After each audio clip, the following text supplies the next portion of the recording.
This is the Pentax MX-1, a compact camera released in 2012. It's a 12 megapixel small sensor, and there is a lot that is special about this camera. The body, top and bottom covers are made of brass, just like in the original Pentax MX.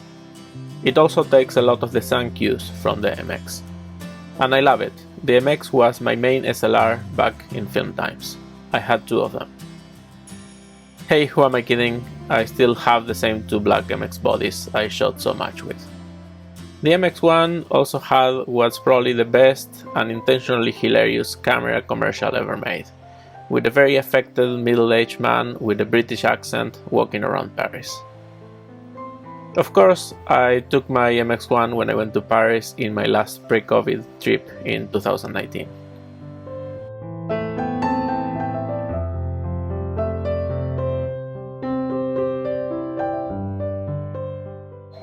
The lens is a 28-112 equivalent zoom with an aperture of 1.8 at the wide end and 2.5 at the long end. I mostly shoot this camera on the wide end though.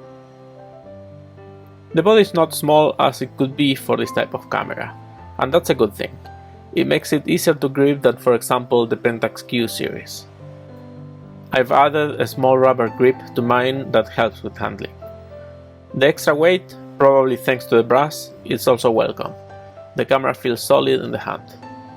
And speaking of handling, if you're familiar with Pentax DSLRs, this camera is trivial to pick up. The menu system is the same, and the interface will be super familiar, down to the green button in the back that takes you to program exposure even when the camera is in manual mode. The batteries are the same as in the Ricoh GR Digitals and the GR and GR2. So that is a huge advantage for me, since the GR2 comes with me everywhere. During that trip in Paris, I found that I would switch between the GR2 and the MX-1 depending on how I felt. The GR is a camera to shoot by feel, very fast when you want to go with the flow and do real street photos. The MX-1 lends itself to a more thoughtful approach, maybe because it's a bit slower. I love the image quality of this camera. If you've seen some of my other videos, you know that I like the 12 megapixel small sensor look a lot.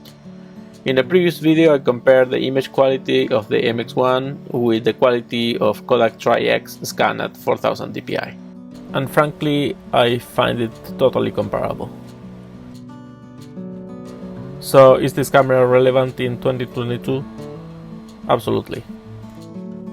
The MX-1 is a pleasure to use, and I think that translates into the photos you make with it. As I always say, my photos are more often boring than they are blurry.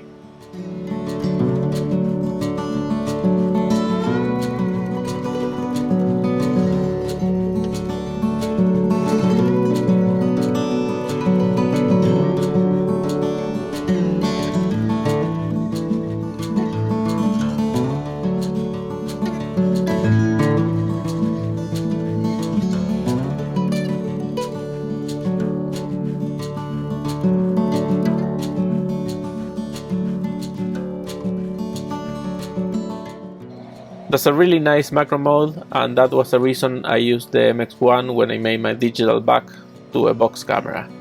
The MX-1 can easily focus onto a screen that's a few centimeters away.